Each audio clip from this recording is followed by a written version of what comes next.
ان اللہ و ملائکتہ یصلون علی النبی یا ایھاالذین آمنوا صلوا علیہ وسلموا تسلیما۔ بسم اللہ والصلاۃ والسلام علی رسول اللہ۔ آج کا موضوع ہے پریشانیاں۔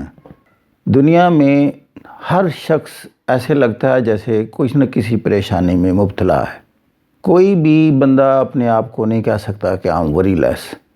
There are so many anxieties around, stresses, frustrations, depressions. اس نے ساری انسانیت کو گھیرے میں لیا ہوا ہے۔ بھکاری سے لے کر میں سمجھتا ہوں بادشاہ تک وہ بھی کسی نہ کسی پریشانی میں مبتلا رہتا ہے، اور یہ انسان کی جان نہیں چھوڑتی جب تک وہ دنیا سے رخصت نہیں ہو جاتا۔ یہ جیسے زندگی کا ایک لازمی جزو اور عنصر بن گیا ہے۔ اب اس سے کیسے نپٹا جائے، اس کا کیا حل نکالا جائے، یہ ہر شخص کا سوال ہے، اور وہ ہر شخص اس کا حل چاہتا ہے۔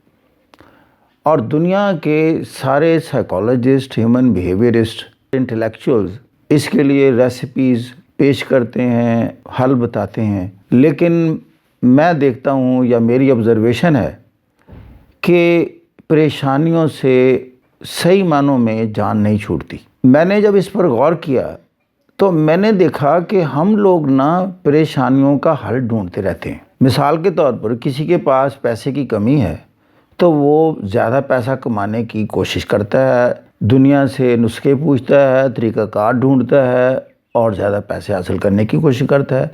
گویا کہ اس نے اپنی غربت کا جو مسئلہ ہے یا پریشانی ہے اس کو آمدنی کے اضافے میں ڈھونڈا اس کا حل۔ لیکن جب اس کے پاس پیسہ آ جاتا ہے تو میں پھر اس سے پوچھتا ہوں کہ کیا تمہارے مسئلے حل ہو گئے ہیں؟ کہتا ہے جی وہ تو حل ہو گیا، لیکن اب میرے کچھ اور مسائل آ گئے ہیں۔ اب میں اس سے اتنا ہی تکلیف میں مبتلا ہوں جس طرح میں غربت میں تکلیف میں مبتلا تھا۔ میں نے کہا جی اب کیا مسئلہ ہے؟ شادی کا انتظام کرنا، جی شادی کا مسئلہ ہے۔ شادی شدہ سے پوچھا کہ جی ہمارے اولاد نہیں اللہ نے دی۔ یہ بچوں والے سے پوچھا تو اس نے کہا اللہ نے صرف بیٹیاں ہی عطا کی ہوئی ہیں تو نرینہ اولاد سے نہیں نوازا، تو ہمارے تو ذہن میں دن رات ایک ہی چیز رہتی ہے کہ اللہ میاں کو ہمیں بیٹا عطا کر۔ تو لہذا ہم زندگی میں ایک بہت بڑی ڈیفیشنسی اور خلا محسوس کرتے ہیں۔ تو بیٹوں والوں کے پاس چلے جائیں تو وہ کہتے ہیں کہ ہمارے مسئلے ہی بیٹوں کی وجہ سے، بیٹوں نے اس حساب سے حوالے سے پریشان کیا ہو، اس حوالے سے پریشان کیا ہو۔ ایسے آدمی کے پاس چلے جائیں جس کے پاس گھر نہیں ہے تو وہ کہتا ہے کہ میری تو ایک ہی پریشانی ہے کہ ساری عمر کرائے کے مکانوں میں گزر گئی ہے، اے اللہ کو اپنا چھت دے دے، خواہ تو 3 مرلے کی دے دے۔ جب آپ 3 مرلے کے پاس جائیں گے تو وہ 10 مرلے کی کوشش میں ہے، 10 مرلہ اس سے آگے ہے۔ یا اسی طرح کسی کے پاس گاڑی نہیں ہے تو وہ گاڑی کی کوشش میں رہتا ہے، یا پھر اس سے بڑی اس کا سٹیٹس بڑھتا ہے۔ تو یہ چیز ختم ہونے کو نہیں آتی۔ میں ایک شخص سے ملا، اس کے پاس اللہ نے اولاد سے بھی نوازا، اس کو بہت بڑا گھر بھی دیا، بہت بڑی گاڑی بھی دی، نوکر چاکر بھی دیے، سب کچھ دیا۔ تو میں نے کہا آپ کے تو مسئلے ختم ہو گئے، آپ تو دنیا کے مطمئن ترین آدمی میرا خیال ہوں گے۔ کہنے لگا جی میرا مسئلہ یہ ہے کہ میں ایم پی اے کا الیکشن ہار گیا ہوں۔ ایک شخص وہ جو ایم پی اے الیکٹ ہو گیا، تو میں نے کہا جی آپ تو دنیا کے خوش قسمت ترین انسان ہوں گے کہ آپ کو تو اللہ نے ہر چیز دے دی اور ایم پی اے بھی الیکٹ ہو گئے، ماشاءاللہ مبارک ہو۔ اس نے کہا جی مسئلہ میرا یہ ہے وزارت نہیں مل رہی۔ تو میں نے کہا یہ سلسلہ اینڈ کہاں ہوگا؟ تو اگر وزارت ہے تو جناب وہ کہتا ہے جی میرے لیے پرائم منسٹر مسئلہ یہ بنا ہوا کہ میری وزارت کی اگر کوئی اچیومنٹ نہ ہوئی تو وہ کہتا ہے آپ کو وزارت سے ہٹا دیا جائے گا۔ تو میرے تو یہ ڈیموکریل سوڑ ہر وقت سر کے اوپر لٹک رہی ہے۔ تو میں نے کہا پھر پریزیڈنٹ ٹرمپ ہی رہ گئے ہیں، میں ان سے پوچھ لیتا ہوں کہ جناب آپ دنیا کے سب سے طاقتور ترین صدر ہیں، تو آپ تو دنیا کے خوش قسمت ترین اور مطمئن ترین انسان ہوں گے۔ اس نے کہا جی آئی ایم انڈر امپیچمنٹ، میں تو سینٹ میں جواب دے رہا ہوں، مجھے تو صدارت سے اتارا جا سکتا ہے۔ تو بات یہ ہے کہ بھکاری سے لے کر دنیا کے عظیم ترین بندہ یہ مسائل تو جان نہیں چھوڑتے۔ اب مسئلہ بتائیں کہ کیا دنیاوی یہ جو اسباب کی کمی ہوتی ہے، یہ میں اسباب کی کمی کہتا ہوں، خواہ دولت کی کمی ہو، یا آپ اولاد سے محروم ہو، یا مکان سے محروم ہو، یا آپ گاڑی سے محروم ہو، یا آپ کسی عہدے سے محروم ہو، تو یہ اسباب ہیں۔ تو اسباب کی کمی دور کرنے میں ہم لگے ہوئے ہیں، یا کسی کا عزیز اس سے رخصت ہو گیا، اس کو غم ہے، یا اس کا بہت ہی چاہنے والا اس کو میسر نہیں ہو رہا، یہ غم کی بے شمار اشکال ہیں۔ تو لہذا مسئلہ میں نے دیکھا کہ مسئلہ یہ ہے کہ آدمی اپنے دکھ پریشانی اور جو اندرونی کمیاں ہیں ان کو پورا کرنا چاہتا ہے اسباب کو، وسائل کو اکٹھا کرنے سے، خواہ وہ اولاد کی شکل میں جیسے میں نے عرض کیا، دولت کی شکل میں ہو، عہدے کی شکل میں ہو، لیکن یہ جب کچھ چیزیں حاصل ہو جاتی ہیں تو آگے ٹارگٹ بن جاتا ہے، وہ حاصل ہو جاتی تو آگے ٹارگٹ بن جاتا ہے۔ تو گویا یہ ایک سراب ہے، اور سراب چونکہ اس کا اینڈ کوئی نہیں ہے، یہ کبھی حاصل نہیں ہوتا یا وہاں تک پہنچ نہیں پاتے، تو لہٰذا پھر آپ اس دنیا سے رخصت ہوتے وقت ہر شخص عدم اطمینان، پریشانی میں، فرسٹریشن میں نہ کسی انداز سے اور کسی نہ کسی سطح پر وہ مبتلا ہوتا ہے۔ یعنی آپ کسی بھی اینگل سے کسی بندے کو اسٹڈی کر لیں تو ہی اور she is full of worries and anxieties and stresses, کہ میں سمجھتا ہوں کہ یہ دراصل طرز فکر کا نام ہے۔ پریشانی جو ہے اور دکھ میں مبتلا ہونا، یہ ایک طرز فکر ہے۔ جس نے اس طرز فکر سے جان چھڑا لی اور ایک اور طرز فکر میں چلا گیا جس کا آج میں ذکر کرنے والا ہوں، تو میں سمجھتا ہوں وہ واحد حل ہے جو کہ آپ کو ان پریشانیوں سے نجات دلا سکتا ہے، آپ کو سکینت اور سکون اور طمانینت کے انداز میں لے جا سکتا ہے، اور وہ طرز فکر کا نام ہے اللہ کی طرز فکر۔ اب خدائے کائنات، خالق کائنات، جو کہ اس انسان کی سرشت کا بھی خالق ہے، وہ بھی اس کا ایک حل بتاتا ہے۔ وہ کہتا ہے کہ دیکھیں، یہ دنیا آپ کے لیے عارضی دنیا ہے، آپ نے میرے پاس آنا ہے، وہ جو اخروی زندگی ہے وہ کبھی ختم ہونے والی نہیں ہے، اور اس دنیا میں آپ کو مسائل، مشکلات پیش آنے ہیں، اس کا آپ نے مقابلہ کیسے کرنا ہے، کس طرز فکر میں خود کو ڈھالنا ہے تو بچو گے، ورنہ تم پریشانیوں میں گر جاؤ گے، مبتلا ہو جاؤ گے، نہیں بچ پاؤ گے۔ کیا ہے وہ طرز فکر؟ وہ کہتا ہے اب میرا رول جب آپ پہچان جائیں گے کہ میرا رول دنیا میں ہے کیا، میں کرتا کیا ہوں۔ تم سمجھتے ہو کہ میں بدقسمت ہوں کہ اللہ نے مجھے اولاد عطا نہیں کی، تم سمجھتے ہو کہ میں محروم ہو گیا ہوں کہ مجھے بچیاں اللہ نے دی ہیں، بیٹا نہیں دیا، تم یہ سمجھتے ہو۔ تم یہ سمجھتے ہو کہ مجھے بانجھ کر کے رکھ دیا ہے۔ وہ کہتا ہے یہ ہم ہیں جو کسی کو بیٹیوں سے نوازتے ہیں، کسی کو بیٹے دیتے ہیں، کسی کو ملے جلے اور کسی کو بانجھ کر کے رکھ دیتے ہیں۔ اب ذمہ داری تو اللہ نے لے لی۔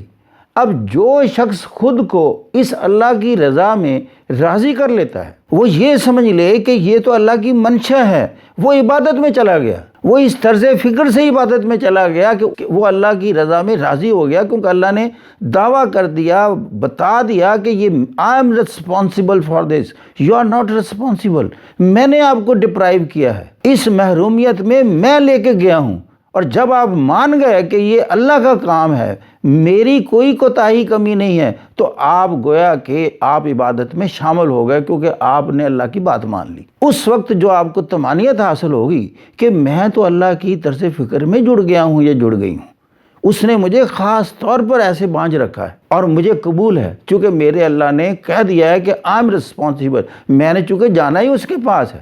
سارے مسائل دنیا کی وجہ سے اس دنیا میں رہتے ہوئے، تو فرماتا ہے کہ ظاہر سارے لوگ جمع ہوں گے تو میں ایک سوال کروں گا، بتاؤ دنیا میں کتنا عرصہ رہے ہو؟ سب لوگ جواب دیں گے کچھ پل، کچھ گھڑیاں، تو میں کہوں گا اتنا کم عرصہ رہے ہو، کاش کہ تم نے اس وقت جانا ہوتا۔ اتنا کم عرصہ رہے ہو جہاں جس کو سر پر سوار رکھ کر اپنی دنیا کی زندگی پریشانی میں ڈال دی ساری کی ساری، اور یہ جو کبھی نہ ختم ہونے والی زندگی ہے، اس کا آپ نے احساس تک نہیں کیا، تصور تک نہیں کیا، ادراک تک نہیں کیا۔ لیکن اگر آپ نے میری بات مان کر اس وقت صبر اور شکر سے کام لے لیا، تو وہ چیز لمحات آپ کے سارے میں عبادت میں ڈال دیتا اور آپ جنت کے مستحق ہو جاتے، اور اس کو میں کہتا ہوں فوز العظیم۔ یہ ہے سب سے بڑی کامیابی کہ جس نے دنیا میں میری بات مان لی، میری طرز فکر میں ڈھل گیا، وہ گویا کہ عبادت میں آ گیا اور میری رضا سے سرفراز ہو گیا، اور آج میں اس کو فوز العظیم، سب سے بڑی کامیابی سے ہمکنار کرنے لگا ہوں، جنت میں اس کو ڈالنے لگا ہوں۔ اس کے علاوہ وہ کہتا ہے کہ آپ کو پریشانیاں آتی ہیں۔ اب میں عبادت کے اور انداز پیش کر رہا ہوں۔ یہ تو صبر کو میں نے پہلے عبادت کو رنگ میں بتایا کہ صبر کیسے عبادت بنتی ہے۔ اب ایک اور دعا بھی عبادت کیسے بنتی ہے۔ وہ کہتا ہے پریشانی آئے گی، آپ کو دکھ، تکلیف، غم آئیں گے، اس دنیا کا میں نے مقدر رکھا ہوا ہے۔ کہتے ہیں کہ اس وقت آپ نے پھر مجھ سے بات کرنی ہے، آپ نے پھر مجھے پکارنا ہے، اور مجھے پکارنے والا شخص کہتا ہے مجھے بہت عزیز ہوتا ہے، پکارنے والے کی بات کا جواب دیتا ہوں۔ وقال ربکم ادعونی استجب لکم، تمہارا رب کہتا ہے مجھے پکارو میں تمہاری دعائیں قبول کروں گا۔ اب وہ کہتا ہے جب آپ نے پکار لیا، آپ گویا کہ اس کی رضا سے سرفراز ہو گئے، اس کو اس دن محسوس ہوتا ہے کہ یہ بندہ میرا ہے، اس نے مجھے پکارا ہے۔ پھر وہ ایک جگہ اور فرماتا ہے امن یجیب المضطر اذا دعاہ ویکشف السوء، کون ہے جو دل بے قرار اور دل مضطر کی پکار سنتا ہے جب کہ وہ اسے پکارے اور وہ اس کو اس مشکل سے نجات دلاتا ہے؟ کیا اللہ کے سوا بھی کوئی اور اللہ ہو سکتا ہے؟ پھر وہ کہتا ہے میں تو بذات الصدور بھی ہوں، علیم بذات الصدور، میں تو دلوں کے بھید بھی جانتا ہوں، لیکن جب وہ زبان سے دل بے قرار بن کر مجھ سے التجا کرتا ہے خاص طور پر سنتا ہوں، اور پھر میں اس کو اس غم اور اس پریشانی سے نجات دلاتا ہوں۔ جب آپ اس طرح پکاریں گے اسے، آپ کے کئی مسائل حل ہوں گے، اور جب حل ہوں گے انسان غلطی پتہ کیا کرتا ہے، وہ اسباب سے لو لگا لیتا ہے، وہ کہتا ہے یہ مسئلہ فلاں بندے کی وجہ سے حل ہوا، پھر وہ خدا کی نفی کر دیتا ہے۔ اللہ کہتا ہے کہ وہ بندے کے ذہن میں آپ کی مدد کا میں نے ڈالا ہے، خیال میں پیدا کرتا ہوں کسی کے ذہن میں، وہ جو اسباب پیدا ہوئے وہ اسباب میرے پیدا کیے ہوتے ہیں۔ طرز فکر میں جو بات پھر بنتی وہ یہ ہے کہ اللہ کہتا ہے کہ سب لوگوں سے کٹ کر اور سب وسائل سے کٹ کر میرے ساتھ جڑ جاؤ۔ قرآن میں جگہ جگہ اس انداز سے ارشاد ہے وَقَفَا بِاللَّهِ وَكِيلًا، اللہ اس کام کے لیے کافی ہے کہ بندہ اپنے سارے معاملات اس کے سپرد کر دے۔ جیسے کہتے ہیں نا کہ ہم وکیل کرتے ہیں، وکیل عدالت میں ہمارے لیے لڑتا ہے، بحث کرتا ہے، ہمارا مقدمہ لڑتا ہے، وہ کہتا ہے آپ مجھے وکیل کیوں نہیں بنا لیتے؟ کیا میں اس کام کے لیے کافی ہوں کہ معاشرے میں آپ کے لیے جنگ کروں؟ آپ کو اعتماد ہی نہیں ہے، بھروسہ نہیں ہے میں کتنی طاقتور چیز ہوں، میں سب سے بڑا وکیل ہوں، مجھے وکیل بنا لیں۔ وَقَفَا بِاللَّهِ وَكِيلًا، ہم اس طرز فکر سے چونکہ اتنا دور ہیں، اس لیے ہم اسباب میں براہ راست اپنے مسائل کا حل ڈھونڈنے کی کوشش کرتے ہیں، اور پھر لوگ ہماری توقعات پر جب پورا نہیں اترتے اور ہمیں چھوڑ دیتے ہیں، یہ سارے پھر ہمارے دکھ بن جاتے ہیں۔ لیکن جب یہ طرز فکر میں خود کو ڈالتے ہیں کہ یہ دنیا عارضی ہے، ہم یہاں مہمان ہیں، ایک رستے میں ہیں، اور ہماری منزل جو ہے وہ آخرت کی منزل ہے، تو پھر اللہ تعالیٰ ہمارے معاملات سنبھال لیتا ہے اور وہ ہمیں سکینت عطا فرماتا ہے۔ یہ جو اسباب کے گھر ہیں نا، یہ گھر مکڑی کے گھر جیسے ہیں۔ اللہ نے کہا کہ سب گھروں سے کمزور گھر مکڑی کا گھر ہی ہوتا ہے، اور یہ دنیا میں جو اسباب ہم نے اپنے ارد گرد اکٹھے کیے ہوئے ہیں، جن پر ہم بھروسہ کیے ہوئے ہیں، اللہ کہتا ہے یہ سارے مکڑی کے گھر ہیں، اور یہ کمزور ترین گھر ہیں کہ جو میرے ساتھ ربط و تعلق کرتا ہے، میرے ساتھ ناطہ جوڑتا ہے، میرا بندہ بن جاتا ہے، مجھے حکمران مان لیتا ہے، مجھے مالک مان لیتا ہے، اور مجھے اپنا وارث مان لیتا ہے، اپنے سارے معاملات میرے سپرد کر دیتا ہے، اس کے بارے میں وہ کہتا ہے جن لوگوں نے کہا کہ اللہ ہمارا رب ہے اور پھر وہ اس پر